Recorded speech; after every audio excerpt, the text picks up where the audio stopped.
The week that was on The Interpreter, Chinese President Xi Jinping and U.S. President Donald Trump agreed to an uneasy tariff truce at the G20. Merriden Varrall: so if this is not about economics, what is this about? Yes, it's geopolitics. Both leaders have their own agendas, pressures, and predilections. Trump wants to make America great again. And not dissimilarly, Xi wants to achieve the China dream of rejuvenation. Japanese Prime Minister Shinzo Abe visited Darwin recently to speak to his Australian counterpart Scott Morrison about deeper strategic cooperation and the force that brings friends together in 2018, shared anxiety.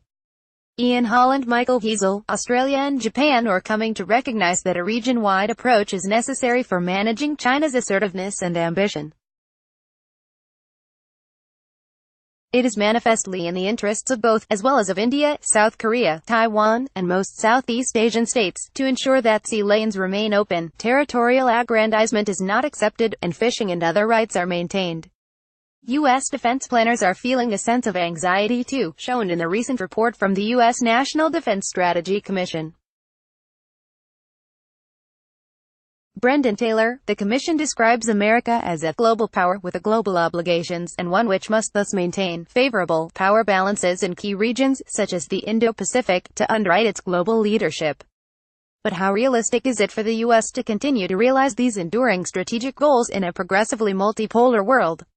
Evan Laxman argues that one of Australia's recent regional investments, the Lumbrum Joint Naval Base in Papua New Guinea, should be carefully calibrated to engage Indonesia. Canberra needs to balance its alliance commitments to the U.S., its concerns over Chinese military power, and its strategic partnership with Indonesia.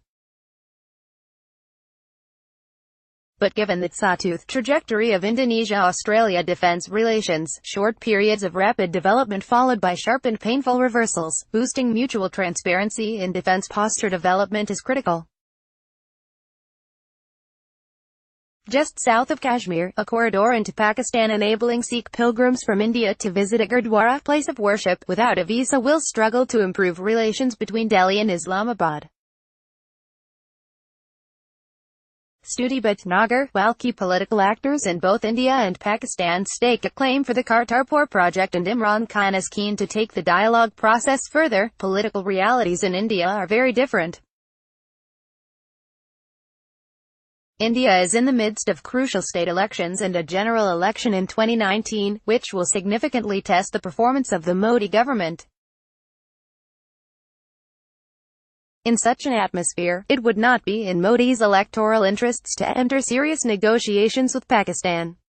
Still on the subcontinent, a recent World Health Organization report showed India is home to 9 of the 10 worst cities in the world for atmospheric pollution. Robin Jeffrey: growth accelerates other needs and demands that affect air quality. Close to 2/3 of India's electric power comes from coal-fired plants notorious for atmospheric pollution. 30 years ago, New Delhi had 800,000 motor vehicles of all kinds. Today, it has more than 10 million, plus thousands of trucks lumbering into the capital from neighboring states. On the Korean peninsula, Robert Kelly argues that Seoul has a different view from Washington about the strategic consequences of a nuclear-armed Pyongyang. The leap in the strategic threat from a nuclear North Korea is substantially smaller for South than it is for all other states. This is likely the main reason for U.S. President Trump's war threats and the general U.S. hysteria over North Korean nuclearization in 2017. The U.S. homeland was suddenly reachable by the world's scariest country.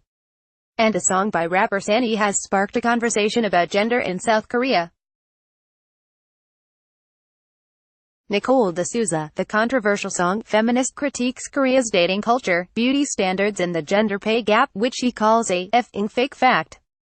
The song has prompted a response from others in the South Korean hip-hop community, with rappers releasing diss tracks and breaking down Sunny's arguments.